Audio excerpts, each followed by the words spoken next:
Well, good morning, friends, and welcome to my channel. I am Crystal, and this is Homemaking on the Homestead.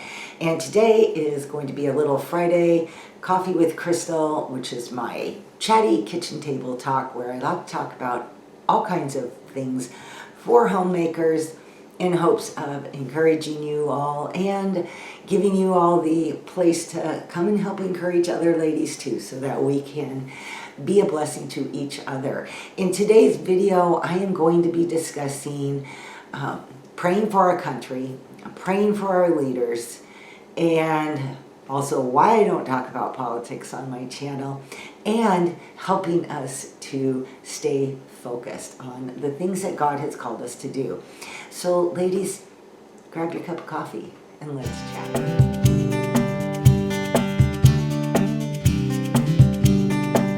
Well, here we are marching towards the end of July, and summer is in full swing for the majority of us, and it has been it's been pretty warm here. You know, we've kind of mellowed out now to where we're kind of steadily in the 80s. Night times are high 50s, very pleasant. We still have never put in our air conditioner. We kind of survived the one heat wave without a problem. And right now, I just open everything up at night and then close it all down as it starts to warm up in the morning. And that seems to pull the temperature of the house down, make everything comfortable. So I haven't really felt like I needed it. Now, there may come a time when I do, so still, who knows? But summer's not over yet. So who knows, we'll see. But for now, that's kind of how I'm staying cool. The biggest thing I've dealt with is working hard not to heat up my kitchen and not to do a whole lot of baking and cooking, which is really hard for me because I love to bake, I love to cook, I love spending time in my kitchen. And so that's been a little bit challenging. It's been a lot of meals on the barbecue, hamburgers, salmon patties, steak, Dell's sausages, you know, things like that. That seems to have kind of gotten us through a lot of it. And then when I do make something, it's going to be usually quick, like a macaroni salad or something, a potato salad, something like that. And we are very blessed to have that pond, which in a sense, you've probably all seen pictures of it. In a sense, it's kind of like a lake. It has fresh water that goes into it, fresh water and water that goes out of it. So it's not stagnant, and it's been our swimming spot for years and years, as long as we've lived here. So in the evenings, that's usually our favorite thing to do, is to go down, take a quick splash, just to cool down.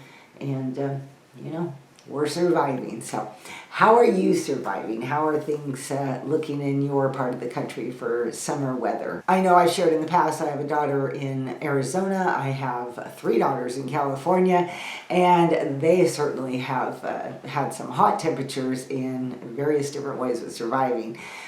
Whether it's a swimming pool or just a whole lot of air conditioning. It was only just a couple, 2-3 days ago that the weather here, I woke up and everything was cloudy and overcast, and there was a really fresh breeze in the air, and everything was just so cool. And the day was supposed to be like that all day long. That got me so excited, and I said, you know what? Today is a baking day. So I'm going to just pause this video for a couple minutes to show you what I baked on that day. It is a wonderfully cool day today, a great break from all the heat, and I have decided to get into my kitchen and do some baking.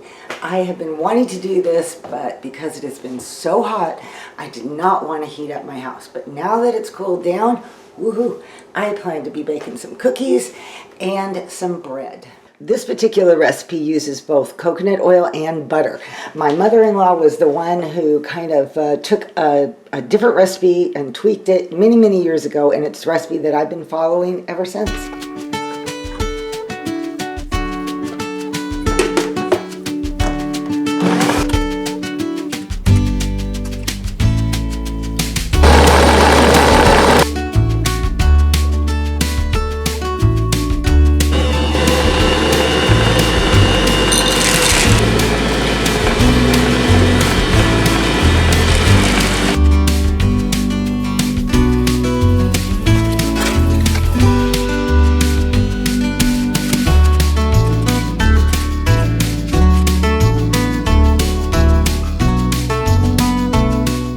Okay, my cookies are just about done over here, and I have washed up my Bosch bowl, and now I am going to make bread.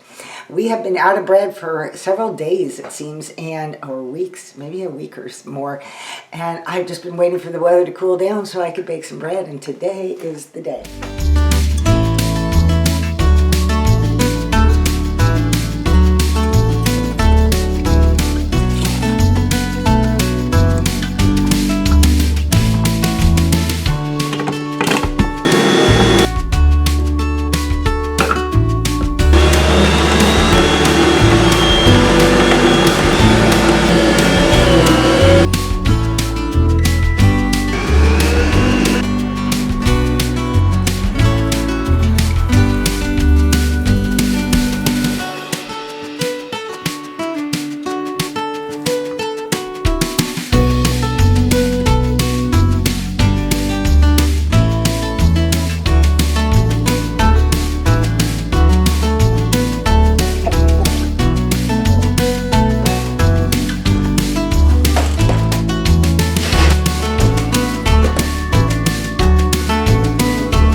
So make sure you let me know in the comments if you have been doing any kind of baking or cooking or anything like that.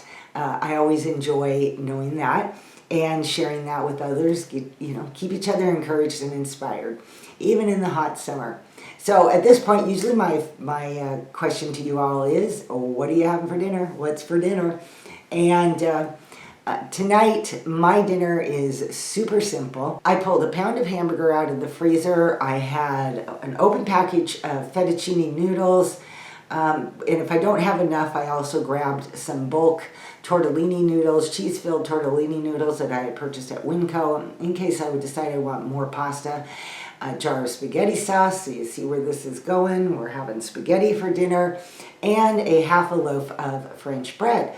When I buy French bread, I always come home and take the loaves and cut them in half and then put them in the freezer that way, because one loaf is just too much bread for my husband and I to get through. Which reminds me, I was going to mention this after I showed you what I had baked, but I know I've talked about this before. When I bake 2 loaves of bread like you just saw, that will last my husband and I 3, sometimes even 4 months.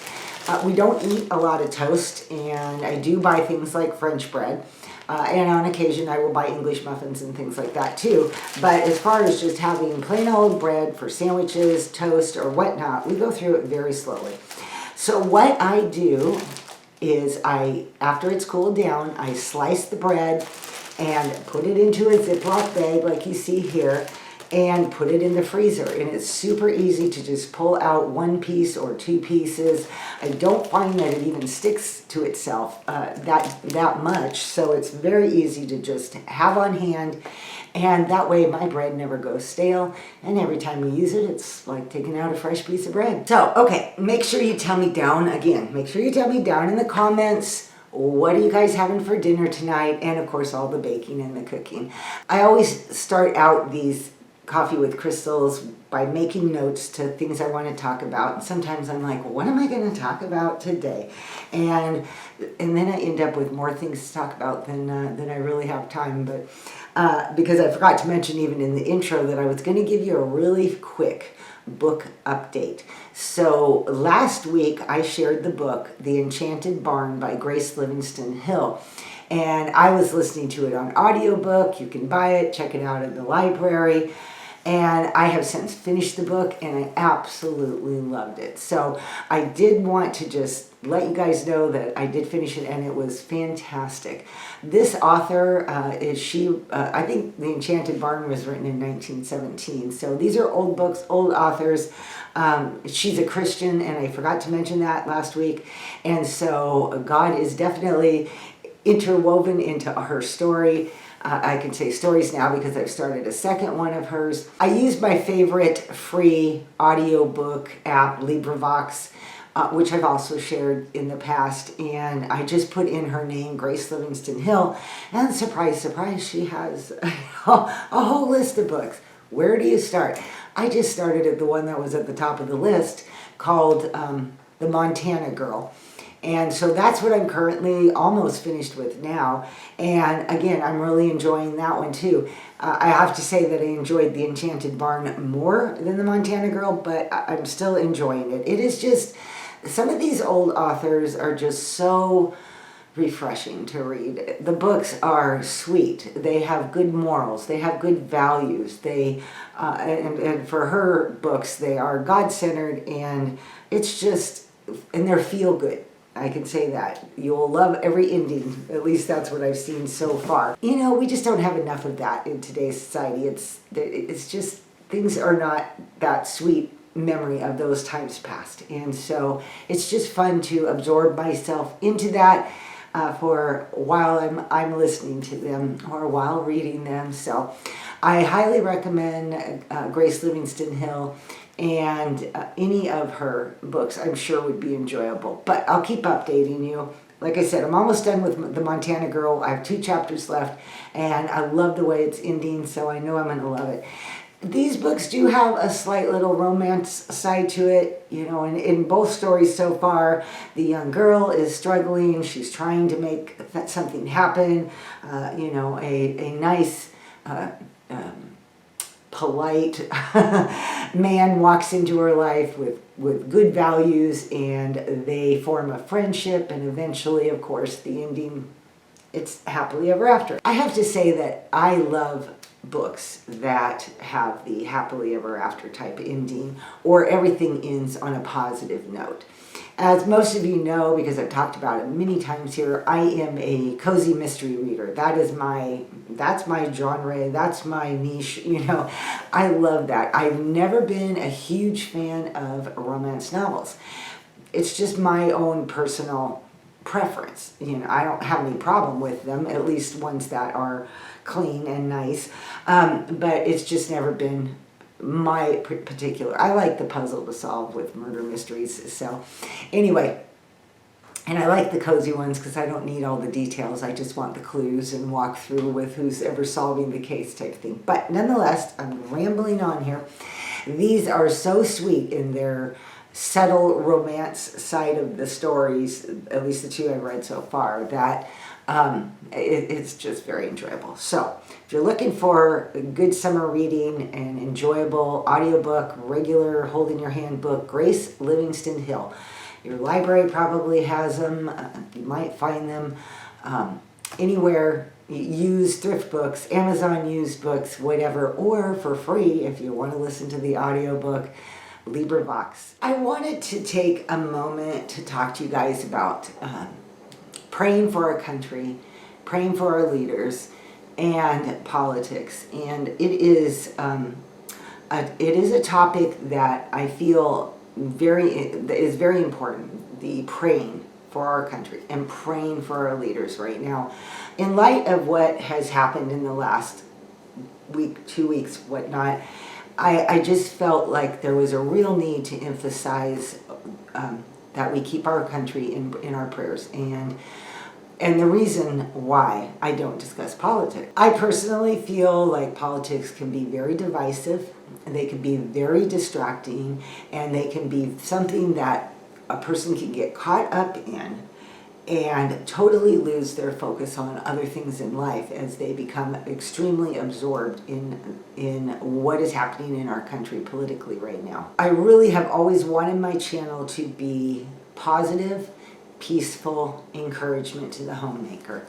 I feel like there is not necessarily always a lot of that, and even if there is a lot, I felt like I could just be one more voice out there to encourage and bring hope to people that women, homemakers, that may be discouraged or, you know, overwhelmed, frustrated, lost their joy. All the things that I regularly talk about on this channel have been my deepest heart's desire to encourage. And the reality is, especially right now, is that we can find politics anywhere, right? They're not hard to find. You can find it on anywhere on the internet, any newspaper, any article you read, anything you listen to. Politics is everywhere. So I keep it out of my channel because that's not what I've ever been about. I've been online in one form or another, starting with a website and now working my way from blog to YouTube for I think a little over 20 years now. So probably more like 23 years, something like that. And I always had one desire. Even back when I first started, I had 8 kids at home and had a website. And even then, my desire wasn't all on motherhood. I did all kinds of things at the time, showing how I kept my house organized and how I functioned and homeschooled 8 kids. But my focus had always been to encourage women to take care of their homes, to love their husbands, to care for their children. But no matter what stage of life or what situation you're in, to know that if you have a home, you're a homemaker, and I want to encourage you to do your very best for the Lord. I have talked about distractions in the past. In fact, just recently, before all the events that have happened in the last couple of weeks. And I think even more so, I just wanted to just say a little bit about that. God gives us a focus in our life. He gives us a job in our life to do, to care for our homes, care for our husbands, care for our families. And it's so easy to get distracted. It is so easy to get thrown off the track of where God wants me and get absorbed into everything that happens. As I've said in the past, I don't recommend putting our heads in the sand at all. We do need to know what is going on. We do need to do one main thing, in my opinion, and that is pray. If we get distracted, we have lost the main foundation for what God's plan is for His people, and that is the family. And everywhere you look today, it's very easy to see Satan attacking the family, and the family, the traditional family, getting ripped and torn apart as God's ideal and God's way is being thrown out the window. And then all you see in its path is a lot of destruction of our country. I see this very much, but it does not help any of us to get thrown off our track and not be providing that basic foundation because we get too involved emotionally, mentally, or whatnot in what is happening. God already knows all this. And the best thing that we can do is pray. We need to pray for our leaders, pray for our country, pray for our cities. All these things are scriptural. These are the things that the Lord has asked us to do because this is what we can do. But I'm going to reiterate something that I have read and seen many times, is that we need to remember that God is still on the throne and that He is still in control. And I just wanted to read to you Psalm 47:8. God reigns over the nations. God is seated on His holy throne. Let's not forget that, ladies. Let's not forget that. He's not asking us to walk away from the work that He has given us in order to get all wrapped up in things that we actually don't have any control over. He already knows these things, and He's already in control of them. And we do not know what the outcome of life will be. We don't know where our country will be 5 years down the road, 10 years down the road, 6 months, a year. We have no idea where our country will be. That is God's business.